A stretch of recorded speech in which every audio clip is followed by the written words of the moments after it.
If you've ever shied away from knitting shawls because you feel like you're not quite experienced enough, you can make this shawl. You don't have to be a pro knitter. Now, if you've never knit anything before, you probably want to at least knit a simple project before tackling something like this. But if you've knit a couple of basic projects and you have a pretty good sense of gauge and tension and just how to do everything, how to hold everything at the same time, I'd say this shawl is perfectly doable for you. Now, the other really great thing about this shawl is that it knits up pretty quick. For a shawl, we're using a bulky weight yarn here. This is Lion Brand Scarfy. It's the yarn that I used for my shawl and the one that I recommend for a couple of different reasons. You can pretty much walk into any craft store and pick up this yarn. You only need 2 skeins of it, which is really nice. You don't have to invest a ton of money into your yarn. And then the colors are just absolutely gorgeous. I love all of the options that you can get with this yarn. If you want to substitute for a different yarn, you can absolutely do that. Just make sure it's in the bulky weight category, and you'll need about 476 yards to finish your shawl. I do recommend a US 10 knitting needle for this project, and you will need a circular because we need it to be kind of long to fit all of our shawl at the same time. So 24 inches is the circular that I'm using. You can use a longer one if you only have a longer one, but I wouldn't go any shorter than that because it'll be a little bit hard to knit.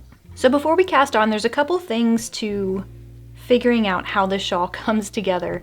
It's made up of 2 main sections. You have an increasing section and you have a decreasing section. But you'll also notice at the top, we've got a nice subtle curve, and then down at the bottom, we have kind of a jagged, ridged edge. Now, all of these stitches come together using really basic knit stitches, but how we use these stitches and where we place them is what makes all of this shaping come together. As most do, this one starts with a long tail cast on.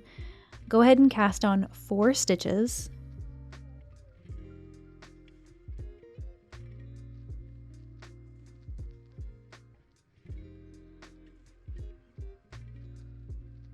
Then flip it and knit all 4 stitches.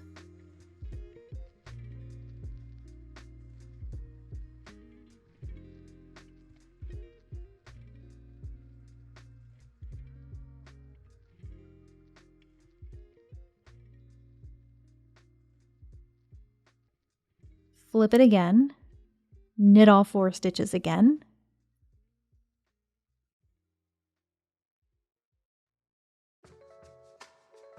and do this one more time so you have a total of 3 knit rows.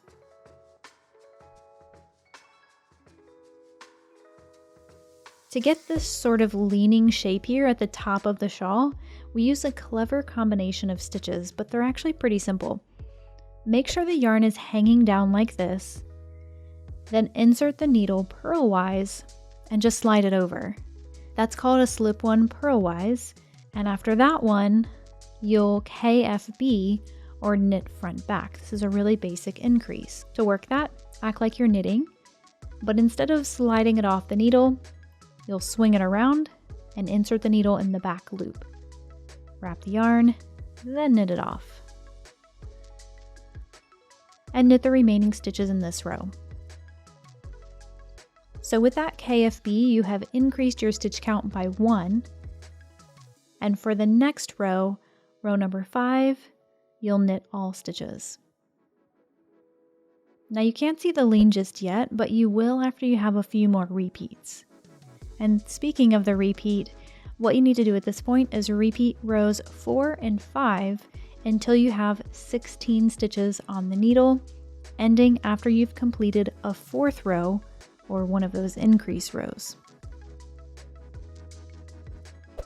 When you get through that repeat, it'll look something like this, and you can really see the lean, so there's generally no question whether you're in the increase row or not. So that's kind of a visual cue for you. Next, we need to do a little work on the opposite side, the little ridges that make up that outer portion of the pattern. From here, flip your work and we'll simply bind off a few stitches. So knit the first 2, then pass the first loop over the last.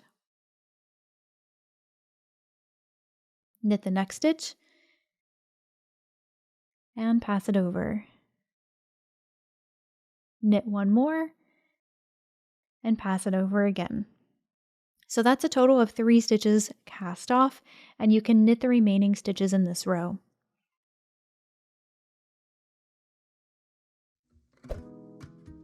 Then flip it and work your usual 4th row repeat.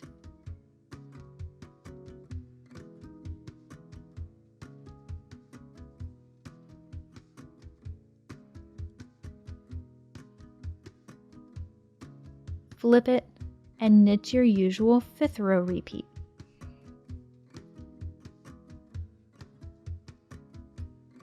So every time you reach a repeat row in the pattern, your stitch count will be 3 more than the previous repeat. Now if your head is spinning just a little bit, don't worry. There's an even simpler way to look at this. You can easily count 6 little ridges since the previous bind off row. So when you see that, that's your cue to bind off 3 stitches. So all you're doing is repeating rows 4 and 5 until you can count 6 ridges from the last bind off row, and then work your bind off again. See, it's much easier to wrap your mind around it that way, but I do encourage you to check out the pattern as well. You can view it completely free on my website, or if you prefer to have a copy in hand to print or save for later, you can pick up the PDF from my shop. I'll have a link to both options in the description below, so you can do what works best for you. So you'll probably use up your first skein in this first section of the pattern. So when you're ready to add another, this is what you'll do. Normally, I like to add new yarn at the start of a row. I do find it a little bit easier that way, but I don't really want to add new yarn when I'm slipping and increasing. So instead, I'll work through that and a few more stitches, and then add the yarn just in my regular knit stitch repeat. When you get to that point, just insert your needle like you're going to knit the stitch, but loop the new yarn around the needle. Pull that through to finish the stitch. Knit a couple more stitches so it's nice and secure.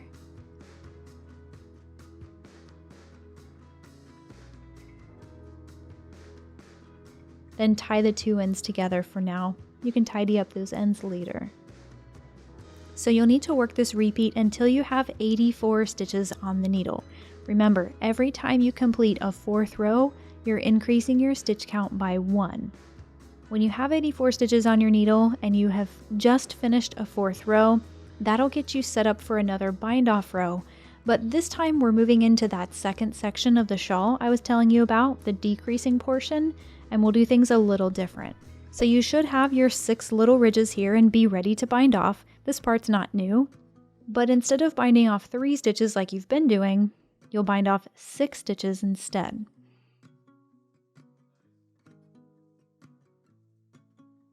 This will create more of an even point in the middle of your shawl, and the remaining stitches will look kind of like a mirror of what we did in the first section.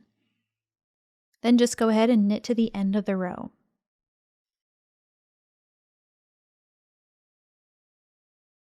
All right, we're starting on the 2nd row of the 2nd section of the shawl, and this time we'll do a normal slip 1 purlwise KFB and knit to the end of the row, so nothing new here.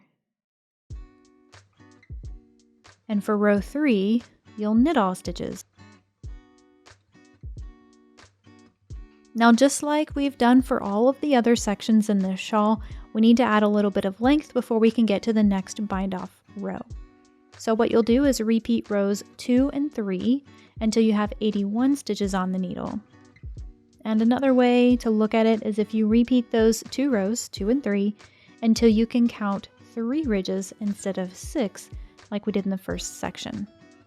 And then you'll bind off 6 stitches again. Your stitch count will increase by 3 between each bind off row. But then of course, as you bind off 6 stitches, you're removing 3 as well. So it all works out to evenly decrease the shawl down so it looks exactly like it does in the increasing section, just kind of a mirrored image. So work through that repeat until you have 12 stitches left on the needle. All right, with your 12 stitches here, go ahead and bind them all off.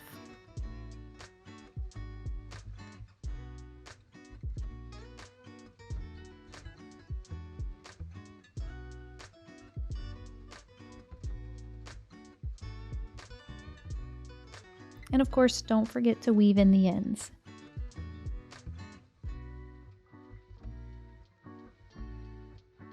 So yeah, that's all there is to knitting this shawl. Again, the free pattern can be found in the description below, as well as the PDF version if you want to support the channel or you like the convenience of having a printable copy in hand or saved to your device.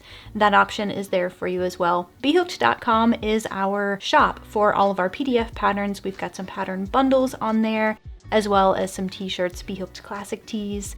And I'm wearing my Crochet is Cool tee here on the knitting channel. I know, totally weird. But if you like to crochet as well, you'll find this shirt. We do have a few more left in stock. And once they're gone, they're gone. So thank you so much for the support. It honestly means the absolute world to me, but it also fuels this channel and helps me keep doing what I'm doing.